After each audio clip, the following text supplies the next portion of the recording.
we shall have a discussion on public procurement, corruption, and political finance in Africa. This webinar is brought to you by Alliance for Finance Monitoring, a political finance watchdog in Africa. We have 5 panelists joining us from different countries.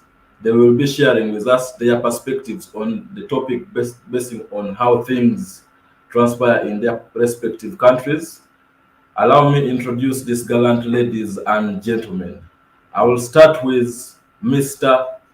Kizito Tithani from Malawi. He is the Executive Director of Center for Multi-Party Democracy in Malawi. He is an inter-party dialogue facilitator who has worked in the area of democracy and governance for close to 20 years.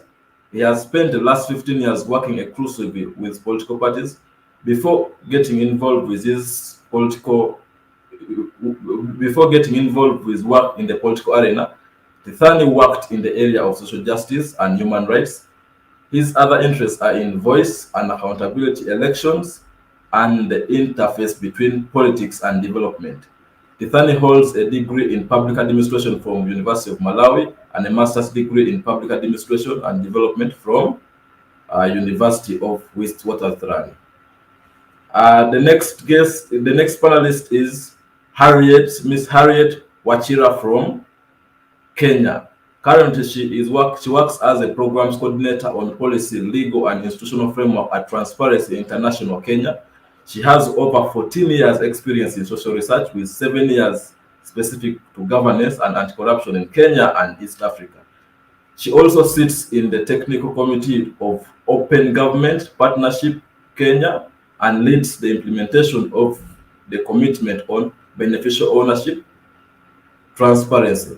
She holds a bachelor's of education arts degree from the University of Nairobi. Harriet, you're welcome. Our next panelist is Arome Ageni from Nigeria. He is a governance and development professional and a graduate of history and a researcher. He is committed to advancing African development and work to promote pro-African development policies and initiatives. Arome Ageni is the head of research and policy and also is currently executive director of Center for Research Development in Africa, a research and policy think tank based in Nigeria. Then we shall also be joined by Miss Morapedi Husetso from Botswana. She is the founding secretary of Botswana Center for Public Integrity. She is currently working as a director of PLAFT South Africa, the platform which protects whistleblowers in Africa and also seeks to defend whistleblowers as well as strategically litigate and advocate on their behalf where their disclosure speaks to the public interest of African citizens. She has spearheaded the establishment of South African Anti-Corruption Network, and she also seeks to campaign for a corruption-free and prosperous SADC region. She has studied for a master's in politics and international relations. She has a postgraduate diploma in international studies and a bachelor's degree in humanities from Rhodes University and University of Botswana, respectively. Then lastly, we shall be joined by Honorable Stephen Muchitale from Uganda. He has served as Bulisa County Member of Parliament for 15 years. While in Parliament, he served as a chairman, National Economic Committee. He also served as chairman, Parliamentary Pension Board, member, Board Committee on Public Accounts Committee, Defense and Internal Affairs. He is the founding member of Parliamentary Forum on Oil and Gas. He is an economist and political scientist. Mr. Muchitale, you're welcome. And I will start with you. You have been in this arena for so long and you understand how public procurement, corruption, and political finance have been interfacing. I will give an example of China. People are now looking at Africa that it has been China, there's Chinization of Africa because Chinese are all over the continent. And I want to know from you, what magic is China using to ensure that most of the big ticket deals or government contracts go to them, and also these leaders continue to dine with the Chinese companies and award the Chinese those contracts? Could there be a way that some of the money or the Chinese are getting through those contracts ends up coming back. And how do we address that as a content? Because we talked of us coming together as a content and address these issues, but we have seen most of our leaders are again taken out to even attend some of these conferences organized by China and France and what. So how can we address such an issue? You are muted. Are you getting me? Yes, yes. Yes, I'm saying salutation to all the panelists. You were all loud and clear, and you actually continue to confirm that the African borders were not made in our interests. And the very purpose the partition of Africa was done was for the capitalists who had interest in having their business areas under different heads of states, so that by then it was the colonists. By now, the colonists do not need to come back. They are using our own leaders, our own public servants, our own political elected by us, but to serve the foreign interest. That's the point I wanted to, I hammered in the first, and that's why I didn't even make much reference to my own systems in Uganda, because I'm aware most African countries had what we call central tender boards and central purchasing corporations, which made bulk purchases for office supplies. In Uganda, we had on Uganda all stationery, which was labeled on Uganda government service. Now we are in era of computer supplies. Why at this point in era you cannot find government making sure that even these are coming from home? The World Bank consensus around the 90s did introduce this competitive bidding. The competitive bidding was basically a tool of the World Bank and IMF to open our gates. We privatized our small industries. We opened the gate in the name of investors, attracting investors to our countries. Basically, what we are doing was to make sure that competitive bidding, my Ugandan company cannot bid with a German company, cannot bid with a Chinese company. And that's why you see in Uganda, whereas we claim to have Uganda National Roads Authority, we don't have a single Ugandan company doing the road construction. What the Chinese did, that in the first 8 years, they bidded low all the roads. They even chased the American and the British companies and the Indian companies. So basically, it is a cartel right now in Uganda. And I'm sure in many countries, I've been to Zambia, I've been to Malawi, I've been to DRC, I've been to all our neighbors in South Sudan. It is now the same Chinese companies who go to their embassy and say China Railway, China CCC, China what. They basically agree in their embassy, in the economic commercial attach, and say, okay, we have just had the oil roads in my region. I'm a beneficiary of these roads. But they just agree. It's a collusion, it's a cartel.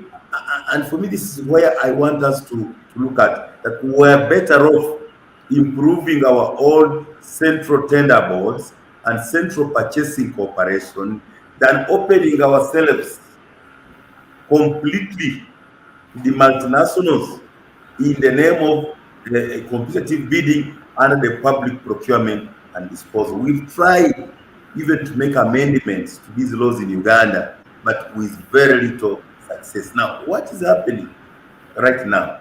It is true, China is increasingly becoming the world economic power, and there is every confirmation. It is abundantly clear that they are going to become anyway. They have the population, they have the technology, and we opened. I wish when they were coming here, we were giving them some conditions of low content that were to come and work in Uganda. There was some 40% of low content which will be also responsible in maintaining at least, because right now, even in maintaining the roads, you may require to bring back the Chinese. So the areas of dealing with this challenge, because we are countries who have just come back to multi-party like Uganda. I don't want to talk about challenge of multi-party. It's a big topic. If I open a Pandora box to discuss the deficit, the inept in terms of our institutions we want to call political parties. The point I'm saying is that when you do interconnection, if you say these Chinese are going to do roads in DRC, in Uganda, in Kenya, you can negotiate bulk. You can reduce them on cheating on us. You can you reduce the state house clearance. You can discuss as a region and get a better deal. Because what should we be getting, for example, in this China bridge and the project? Because road and bridge project, what we could be getting is technology transfer. What we could be getting, capacity to build our own companies. What could we be getting? We could be getting low project. But the moment you get a deal by some state house clearance, by some strong economic man who is a sponsor of a ruling party, then you miss out on even placing the young engineers of a country in a project of 10 years or 5 years by the time they leave. Again, oil. We are having now Chinese and European companies coming to produce oil from my constituency, from my region, the Albertine region. But we are not building enough capacity to say at the next stage of getting oil in DRC, in Sudan and the Virunga, we are going to be our own experts. It is completely left in the hands. And we are importing furniture, we are importing stationaries, we are importing everything. And therefore, I wish it was some little commission made on a procurement, but you also build some low capacity. My disappointment and why I was discussing the bigger picture of industrial policy, of low content, and buying from the rich north is that I don't see the exit plan from this quagmire. My concern is we are increasingly sinking into this quagmire that we have to bring the same Chinese to repair this road. We are going to bring the same Chinese to repair this pipeline to Tanga, and that couldn't be the case. So that's why I'm saying, how can we, as we discuss the financing of politics through the state capture of these multinationals, who by the way are the ones commanding? We seem to be discussing as Parliament of Uganda, we seem to be discussing as the executive, but basically it is the multinationals, it is this, the principals are the ones who inform the laws, the regulations in our procurement. This is single sourcing, direct procurement. All this is informed by somebody up there who is going to finance the political status quo in advance. So you say the project was late, we want direct procurement of these dams. We can no longer go through a long process of due diligence. Let us now just give this dam to the company. It's basically informed by this corruption. And I am saying my disappointment is that our political class, both elected and civil servants, have betrayed Africa by just working for this short-term commission in the interest of the imperials, if I can call them, without any single iota, without any single attempt to say, how do we exit? How do we build local industry? How do we have local content? How do we have our own construction company? Because that should be the ideal of a government, of a government in a country. But to see we are increasingly in bed with those who have tormented us is unfortunate. We don't seem to be having something to bequeath our children. In Uganda here, we use the word the grandchildren. We are trying to say we are securing the future of the grandchildren. But how do you do that when you are increasingly becoming indebted to China, when you are increasingly depending on foreign companies, when there is, and I earlier mentioned why I thank Nigerian banks and South Africa, because it is Africa. The telecom companies, it's Africa. I can know that MTN and some of these companies tomorrow, there's something which can help Africa. But surely China, it does not help Africa in terms of import substitution. And I would like to say we need to agree as a country. If we do joint venture Africa corridors, Africa pipelines, Africa industries, Africa telecoms, Africa banks, Africa insurance is the bigger way to make sure that at the end of the day there is an exit plan. Because how they succeeded to balkanize us was to say you deal with Uganda alone, deal with Kenya alone, deal with Tanzania alone. But when we come together and make these projects for everybody, we reduce corruption. But at the end of the day, we are building our own banks, our own industries, our own pipelines, and reduce depending on importing. So as we discuss the campaign financing, I wouldn't want us to lose the bigger picture of making sure what is the roadmap, what is the exit plan, how do we intend to redirect these resources, because any money being spent at the end of the day going to the foreign companies, the bigger part, because the money going to election is just change, it's just a commission. You find in some of this business is 0.00% is what's financing election, but the bigger money has gone back to the principals, their capitals, and for me that's the leakage, that's the hemorrhage. I would like us to look at and say there is a lot if we decided to forego. The Bible talks of selling a birthright for something, for some small eats of one evening. So for me, I really want to say that in this webinar of this month, it is very important that we are discussing what actually is increasingly keeping us indebted. We are choking. A lot of African countries where our debt has reached 50% GDP ratio, and that means we are no longer sustainable. We are having jobless growth. A country is declared middle income when in actual sense the Human Development Index speaks to the opposite. You know, you find that the education system has challenges. I don't want to talk about the strikes I'm having in Uganda right now. Our schools are not, students going to school in government school for almost 2 weeks because we are paying a lot of our debt stock is too high. At the end of the day, the point I'm trying to make, that there is a trade-off. The moment politicians enjoy this comfort of some change in terms of commission and their power retention, there is a high toll. Uganda now, 25% of our budget is debt servicing. So it means health, social services, including education, has to miss out, and the priority is being emphasized on areas which does not help the common man. So that's why we have jobless growth, we have graduates without jobs. That's why we have increasing it. And let me bring in the COVID issue, because even with COVID, it becomes more worse because there are more areas which need public goods. People are poor. There are more people who are running public.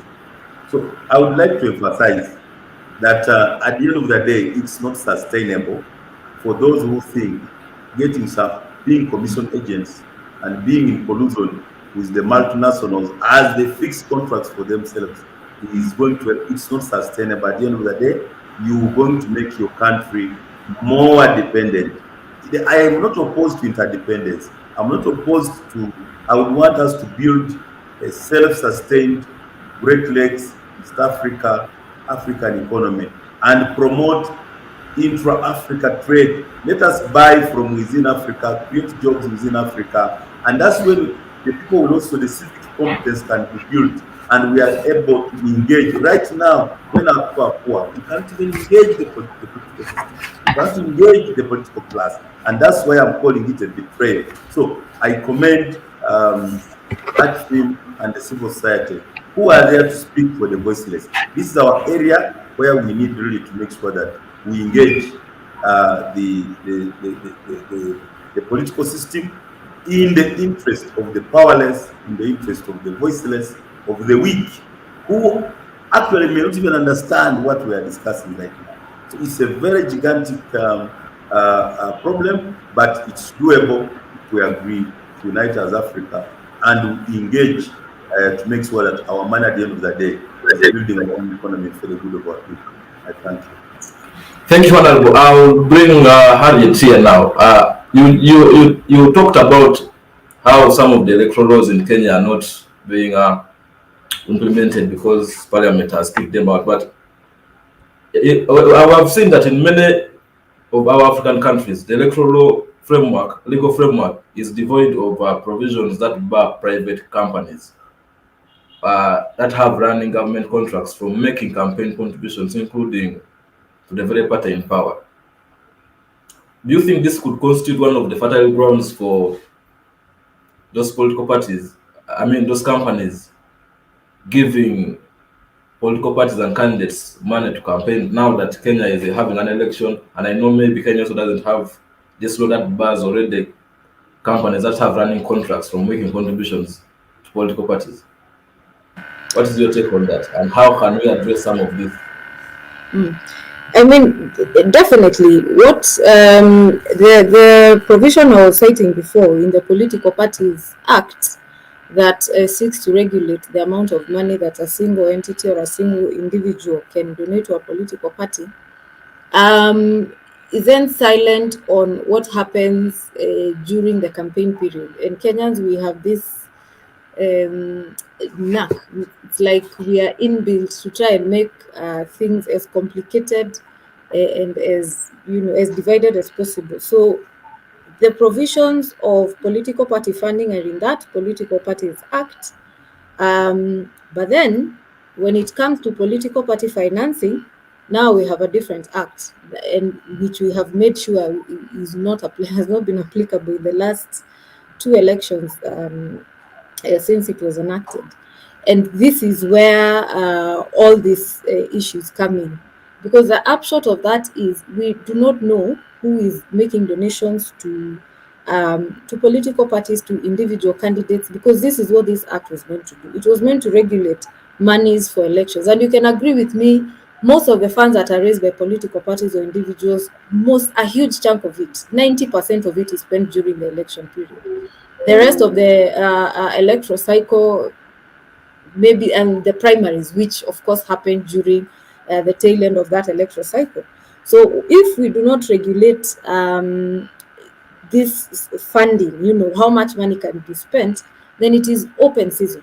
Because even if we use the formula provided in the Political Parties Act, just 20% of the money that we hear being thrown around for presidential campaigns that run into millions of dollars, that's a single contract to, tarmac a road from point A to point B, or to provide vehicles for account. That's a single contract to somebody. And if they can just drop, that to a candidate or a political party, then they're set.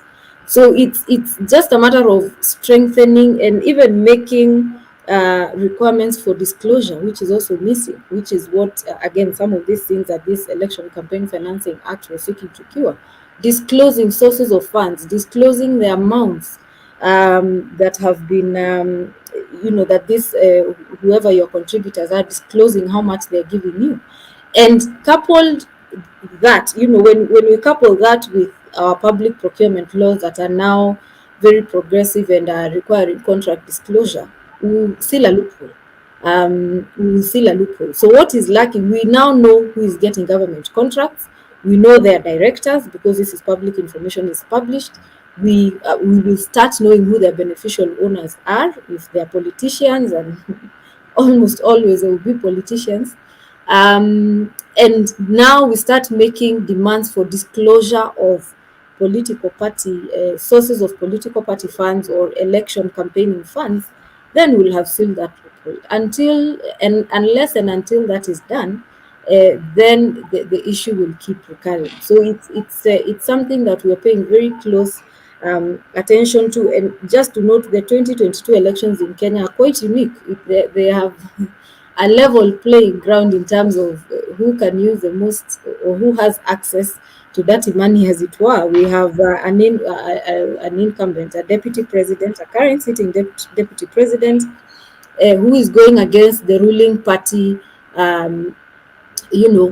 So they all have equal share to blame for any corruption scandal. They had their chances to scramble for this very juicy contracts, and it would be, had we had this law in place or requirements for disclosure, then it would have painted an interesting picture. But until that is done, until we have requirements to disclose the sources and the amounts and the sources of funds for campaigns, I fear that the problem will still recur.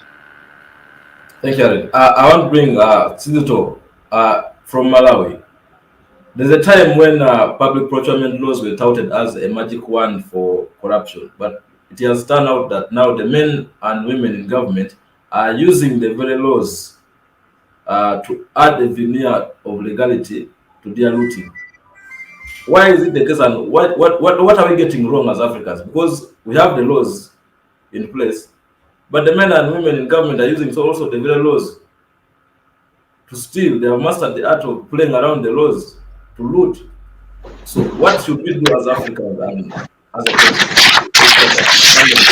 country so that we don't see a lot of money being stolen through procurement and maybe end up flowing into campaign financing some of these candidates?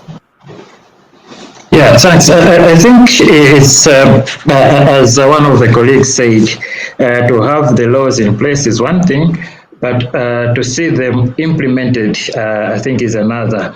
There are a number of gaps that I think are allowing such malpractices to, to continue occurring. One of which would be the loopholes in the laws. If I can give our own example from Malawi, our law attempted to target financing to political parties. However, it is silent on financing to an individual politician. If a company or a private organization gives money to an individual who happens to be a politician running for office, the law does not actually regulate that. And so I think that would be a gap that one has to think about. I would also mention the issue of anonymous benefactors. People argue that while we are trying to advance accountability, we should also think about the right to privacy of individuals. And so the question would be, if somebody donates money or resources, financial or otherwise, to a political party and says, here is $1,000, but I don't want my name mentioned anywhere. What should a party do? Do we have to respect the right to privacy of that individual, or we think about the larger picture of enhancing accountability to avoid that a situation where political parties are benefiting from proceeds of crime? So those would be some of the challenges that I think we need to look at. I would also want to talk about the silence regarding campaign financing. In the specific case of our country, we tried to target the general financing to political parties without specifically targeting campaign financing. And that brings a problem in that, as I think our colleague from Kenya mentioned, a lot of resources to political parties do come in during the campaign. And if we have a legal framework that doesn't give a cap to how much a political party can spend for campaign, I think that would be a challenge. So I think that we need to tighten our legal frameworks. Not only tightening them, but we have to ensure that they are implementable, that we have an infrastructure that ensures that we are implementing, we are enforcing compliance.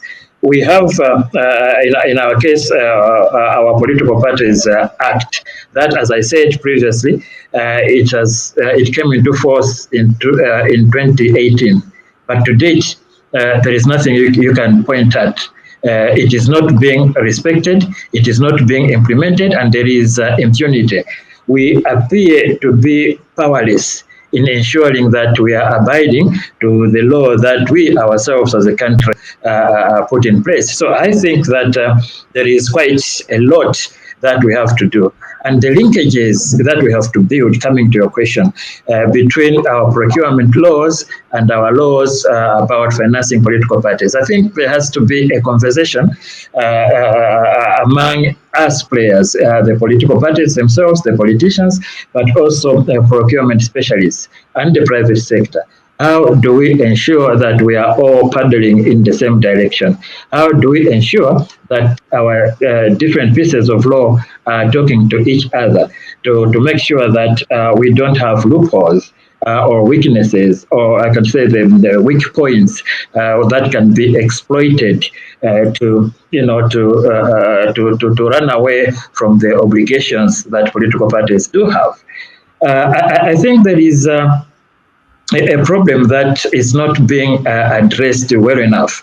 When we are talking about the question of regulating private financing into political parties, I think we have to understand this in the general framework that we want to actually protect those political parties from being captured. We want to protect those political parties from benefiting from proceeds of crime. And I believe that even before we think about strengthening or we think about the legislations, we have to reflect about how we can make our politics cheaper, if I may use that way. Because we are having, politics that is really expensive. For one to run for office, as we heard, I think, from Botswana, from Uganda, from Kenya, people do spend a lot of money. And if people spend that much money, they have to finance, finance it one way or the other. If they use their personal resources, as some people claim, we have to be sure that once they get into office, they will have to find a way of recouping, those resources. So I think our laws that are trying to regulate financing have to look at how we should make this politics cheap. How do we stop, for instance, the issue of handouts or that people give when they are campaigning? Maybe the regulation should start not only at the point when the political party gets resources, it should start from the financing of our politics in general to make sure that our politics and our elections are not as expensive as they are today. If we continue having, a political regime or our politics that are this expensive, then it will be difficult for us to stop the malpractice that is happening. Again, looking at the backdrop where we in Africa, we don't really have a private sector. Our private sector thrives on the government.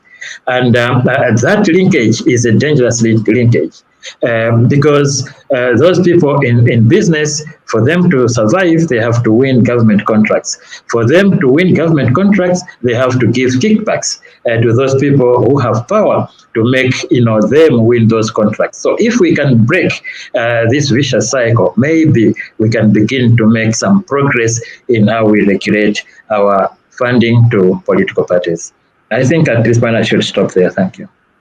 Thank you. I'd like to bring here now our sister from Botswana. I don't know whether she's still online. I don't know whether she's on. But if she's not on, I will bring in our brother from Nigeria again. We have Honorable Muchitale discussed about the capture of our political parties and our governments by these multinational corporations that give us money and loans. And how can we have a discussion like as a continent from African Union, from a body like African Union, to ensure that we make sure our countries are not so indebted and not so captured And our political parties do not base on most of these companies to get their money to run their campaigns, and they end up giving back contracts to those people. Then those people also end up financing their campaigns. How can we break away from such capture? This is I would say this a very tricky question, but I would love to address this from this not tricky in a way, but tricky in a way. But this is what I would say. We all know that one of the biggest problem we have in Africa is the question of leadership, and until we have an arrowhead leader who can spearhead the African development, then we are not in any way about to start the journey of advancing the African development. We have likes of Maman Gaddafi of blessed memory that was taken away. We have other African leaders as well too that had spearhead these conversations, and we need to really begin to think about these people. Now, first thing that I would say is that we need to change our leadership recruitment process in Africa as a whole. We need to narrow down our mind to start thinking of recruiting leaders that are people-centered, leaders that are service-oriented, leaders that have values, that shares the African values, like the Kwame Nkrumahs, that shares the values that Kwame Nkrumah shares at the dawn of campaigning for the African liberations. We need to entirely change our leadership recruitment process so that we can bring on board leaders that think about the people and not leaders that think about what they are not leaders that think about what they can gain from the entire African society. That's one. Then number two, we also need to change our followership reorientation, because one of the things that I've also seen in my course of work across some countries within the African continent and in Nigeria is the fact that we largely have the questions of followership. Now, why do I say that? We have a typical, who is giving this money? They are followers, they are citizens. So we need to have a crop of citizens, a crop of followers that will refuse to take this money from this political elite. We need to have this crop of followers that will sign up to a value that protects the commonality, that protect the commonwealth of the entire citizenry and not just a particular person. So by that, what I'm saying is that followers need to be not to be self-centered, but need to be more open-minded to look at the benefit of the other people within the society and not just a singular person. So we need to change our leadership recruitment process. We need to also enforce our followership. Then number three, Africa is not lacking policies. Just permit me to say that Africa is not lacking policy. We don't have the problem of issues around policy development in Africa, but we have the issues of enforcement. We have the issues of implementation, adherence. Our political elites are not adhering to most of the policies that they made. And I'll give you an example. In Nigeria, for example, in 2019, the current president, in ECOWAS, we have the ECOWAS Protocol on Democracy and Good Governance. And one of the things that the ECOWAS Protocol on Democracy and Good Governance puts out is the fact that no government must sign up, must sign up amend her electoral act 6 months to any general election. Now, this particular clause in the ECOWAS Protocol on Democracy and Good Governance has been lying down there. There are other beautiful clauses, there are other beautiful provisions of the ECOWAS Protocol on Democracy and Good Governance, such that protects the right of the media, such that protects the right of young people that are protesting, such that protects the right of women and every other citizens. These ones are not being respected.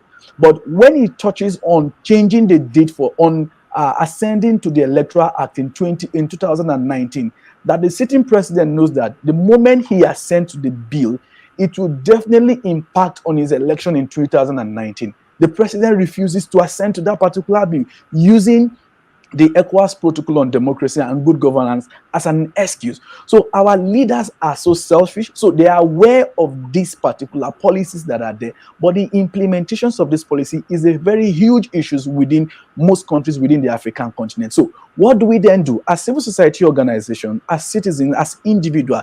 There is need for us to upskill conversations around some of these policy documents and ensure that government at every level adhere to the principles that are embedded in this particular legal frameworks and these policies. Also, citizens are known, I also want to speak to the young people at this particular point. Yes, I cut across that particular age, but I am seeing a generation of young people that are so entitled, that are feeling so entitled. Power is not given, power is being wrested.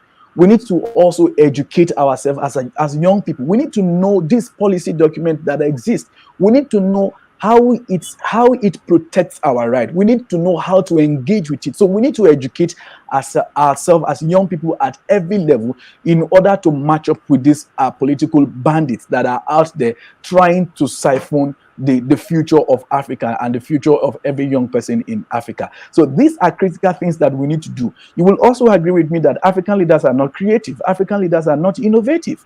And that's why we have all of these issues. So they are only innovative in doing the wrong thing, but not innovative in doing the right thing in order to protect and defend the right of every citizens within the continent. So it's very important for us to organize around changing our leadership recruitment process, in also improving the quality of followership, and also educating the young people and ensuring that policy documents and legislations within the African continent are being adhered to, and also look for a way of strengthening our judicial system, because also one of the large problem we can also see in Africa is the fact that anybody, if you do the wrong thing, you can get away with it in Africa. We see that in Nigeria a lot.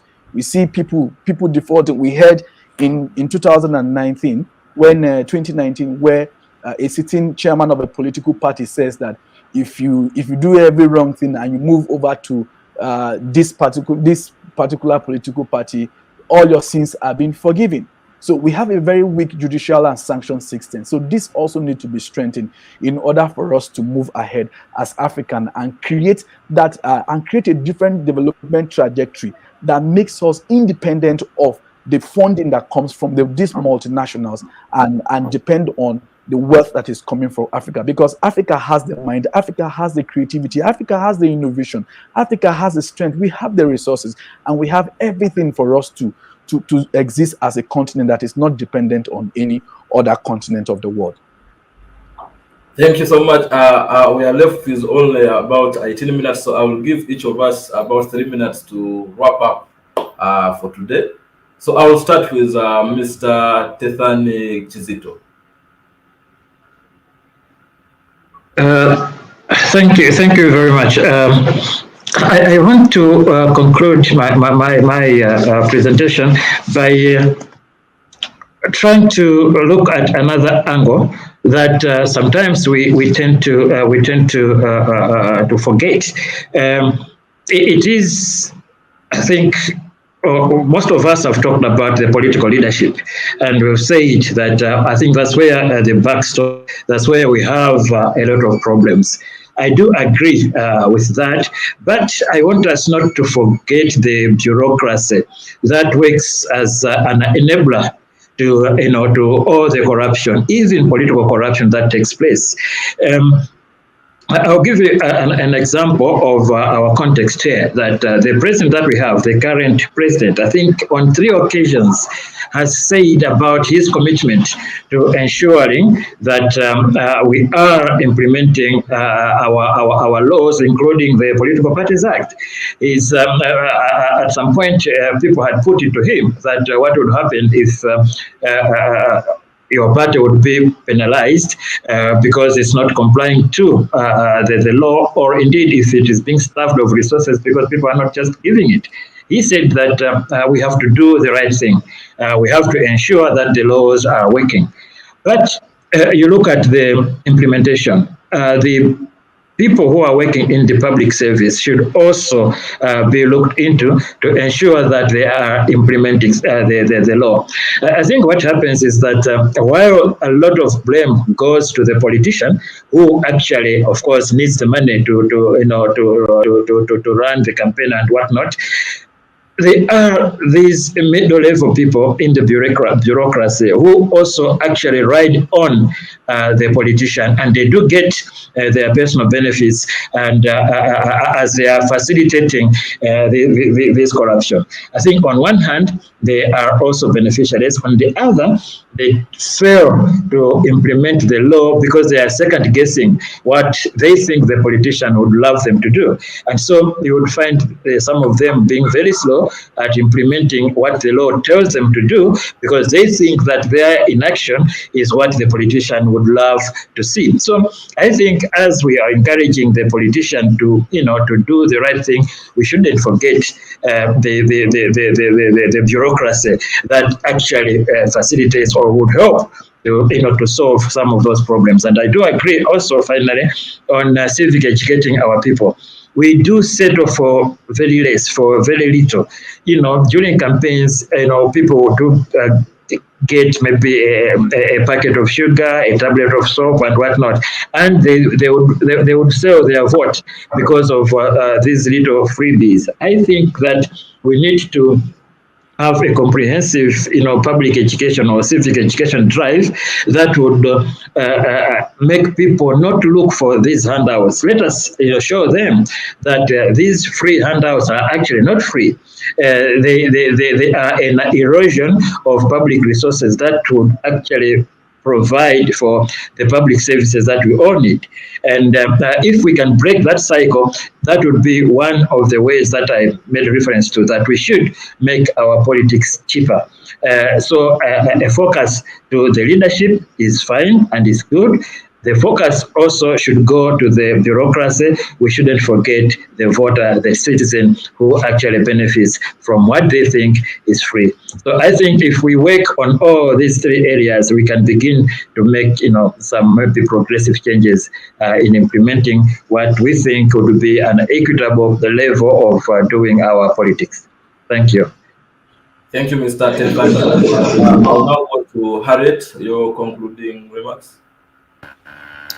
Thank you. Just picking up from where my brother from Malawi has stopped. I think, yes, it is quite important to educate the masses, so they know and understand that there's that circle that goes around. They stole your money, they're now using it to bribe you to go into power to even steal more money, and there is a need to have citizens be aware of this fact and know that it's actually possible to have clean politics. As a matter of fact, we've had a member of parliament, a very young gentleman, who did not spend any money. He would walk all over, his constituency and beg for votes.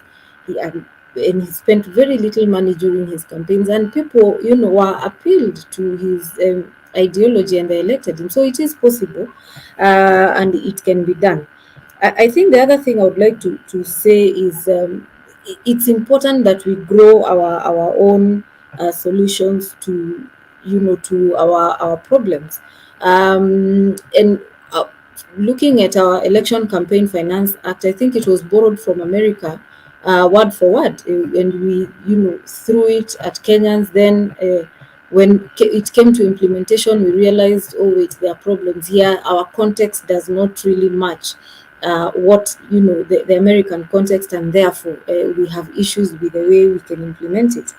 So I think it is important to appreciate and acknowledge our context and then generate laws that operate in that context.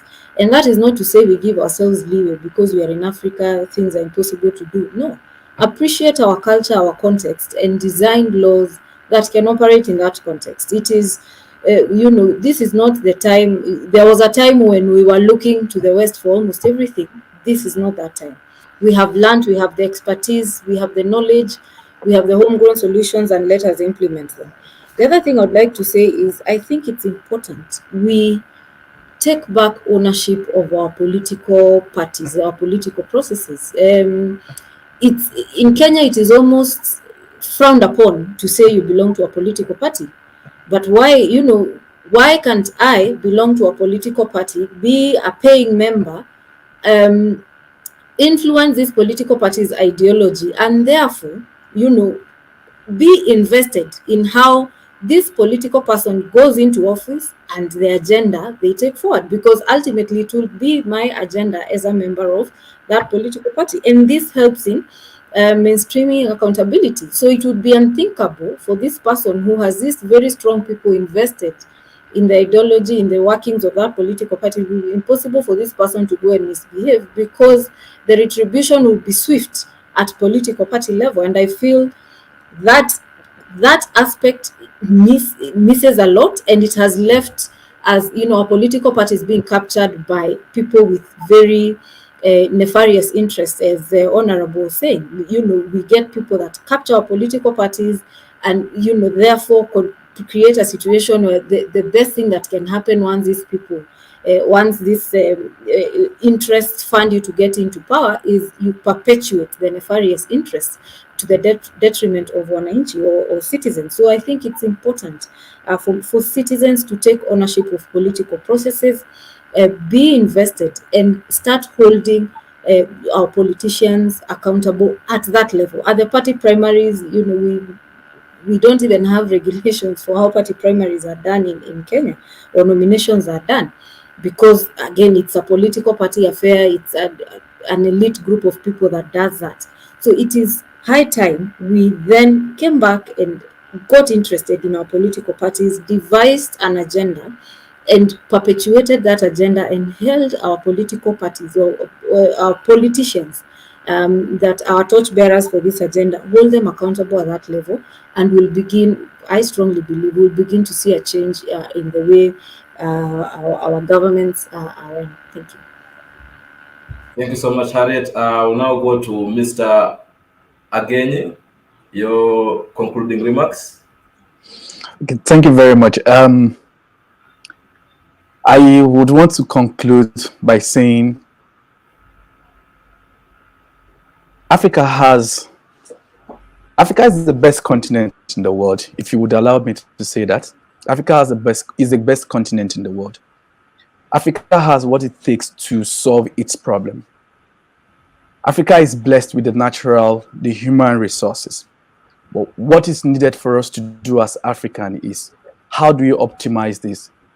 How do we narrow down our leadership process to address these key issues we have as Africans? How can we work around to hold our leaders accountable? How can we ensure the value of transparency, the value of accountability within the African continent? It's something that we really need to work around. Then I would also want to say that at this point, that we have copy and paste democracy from the Western world. It is time for us to sit back as African to also redefine democracy. It's time for us to redefine democracy and model it to reflect the values that we hold so dear as Africans.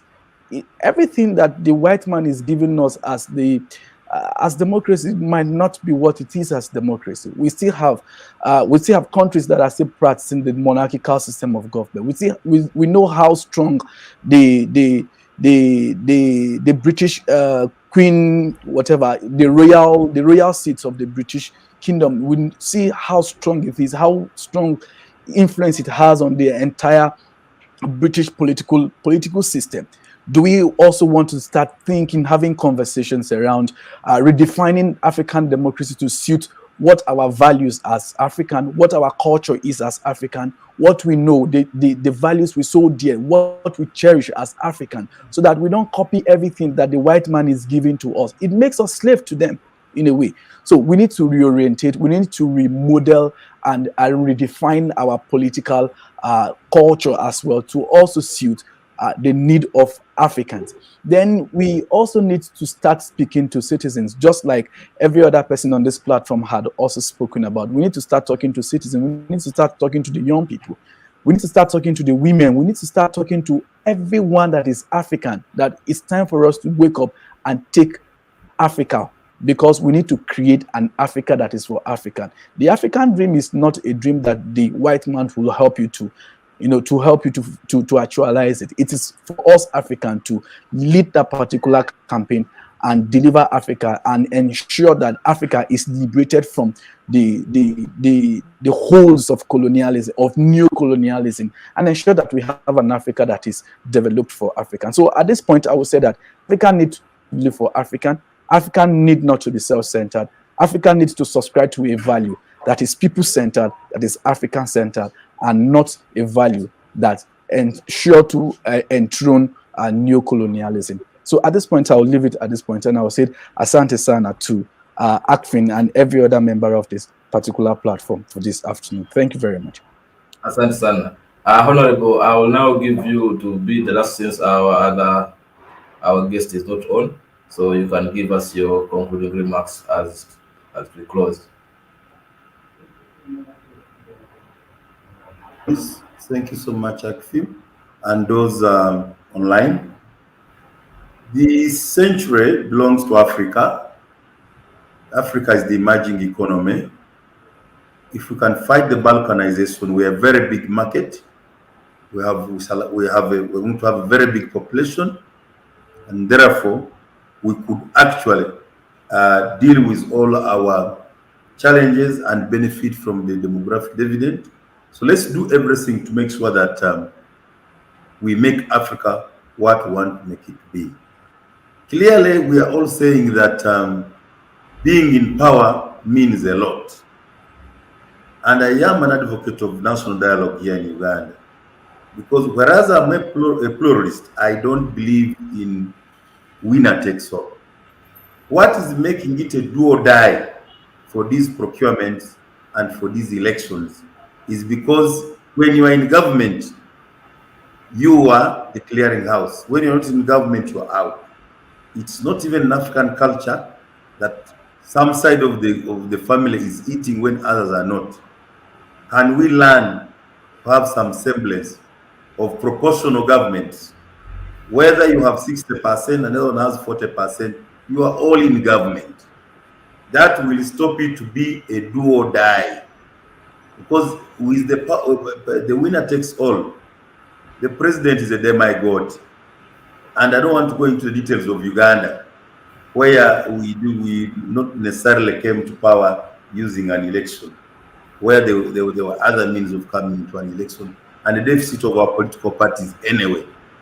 So it is important that we understand that election is supposed to be the best way to present competing ideologies, the best leadership for a country, the issues in leadership, and leadership. If elected leaders are going to come because who has given more money, then you're looking at the policy direction, policy choices. I say here in Uganda, you may end up getting the prime de la prime, and you end up with mediocres.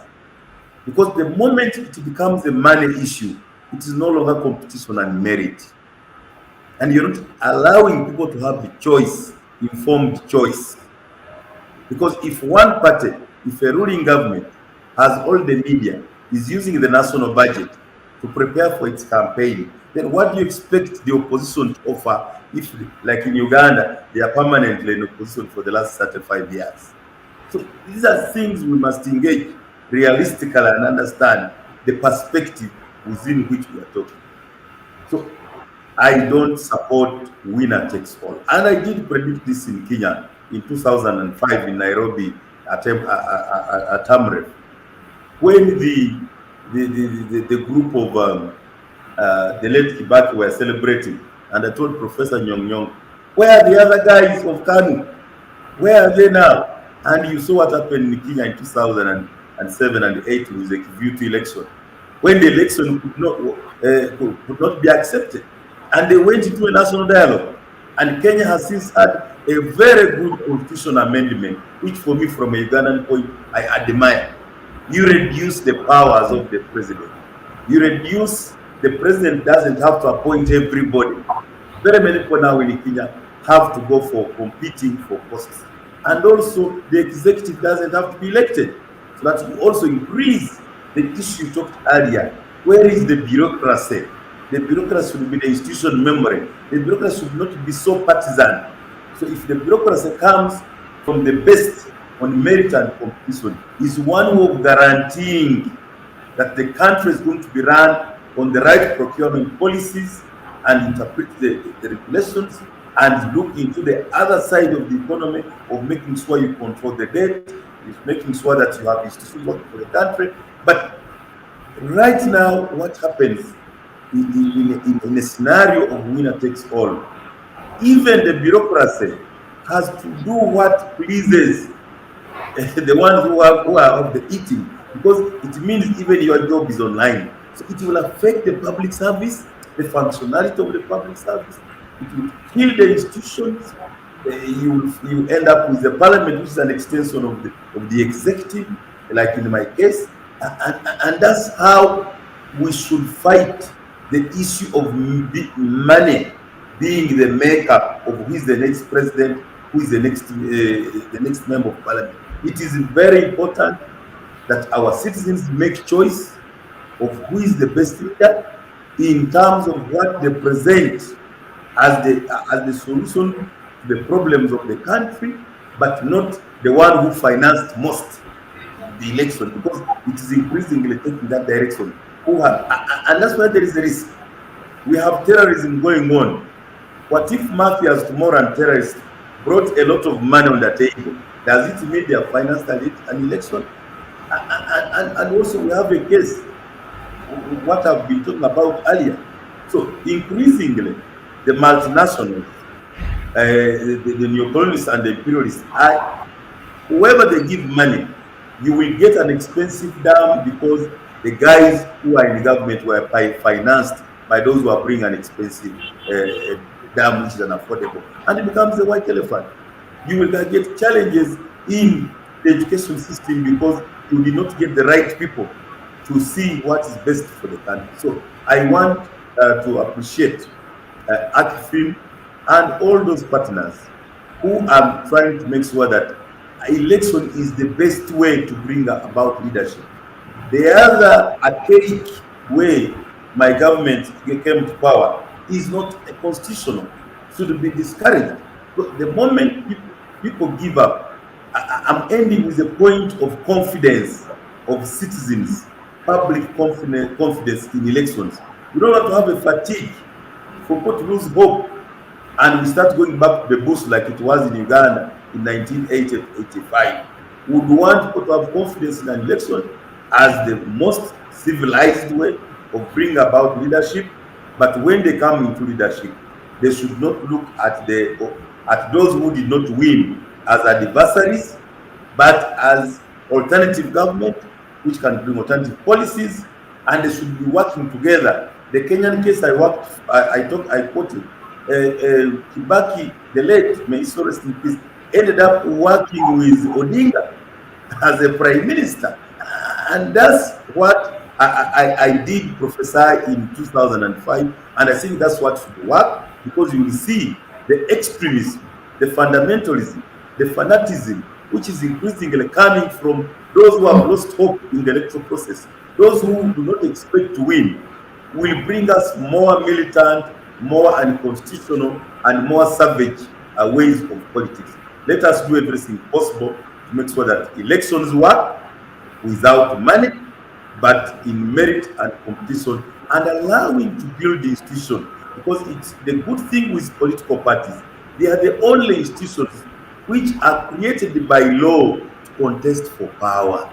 And that's why we should allow them to recruit, allow them to have clear funding, allow them to have ideological clarity, so that citizens can know the future, can predict with certainty what is this party giving. Of course, we increasingly have, of course, in my case, for us Uganda, we are worried of Kenya election all the time, because we don't know whether we shall have our fuel supply from the port the moment there is a flu in Kenya will get problems. So we pray the Kenyan election is good. But Kenya is full of alliances. The parties have died. Jubilee today, tomorrow, I don't know what. So can we see political parties forming shape? Of course, Kenya is much better off than Uganda. Mine is another case to discuss for my national dialogue. Let us stop winner takes all. Let us promote pluralism, which is good for the whole country. Let us make sure that we promote elections and elections as the best way to bring leadership in Africa, because issues of democracy, of inclusion, of participation, of entitlement, of tolerance is not about the donors or Europe. These are values which we all espouse, the whole Africa and the whole world. And nobody should say we are being lectured from out. It is good for Africa, it's good for our own country, and we also want to belong to that club.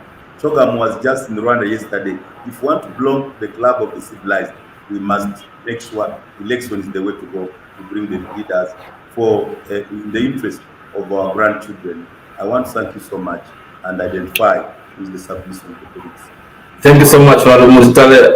Now, on behalf of ACFIM, I want to thank all the panelists for honoring our invitation and participating in this monthly webinar on money in politics. I want to thank all those also who have been following us online. My name is Abel Eseru. This monthly webinar series on money in politics takes place every end of month, every Thursday, every end of Thursday of every month. And the next one will also be next month. Just mark your dates. Every end of month Thursday, we have a monthly webinar talk show on money in politics, which takes place, which runs from 2 p.m. East African time to 4 p.m. East African time. I want to thank you all. It has come to an end. Let's meet again next month at the end of next month. That is last Thursday of the month. Thank you.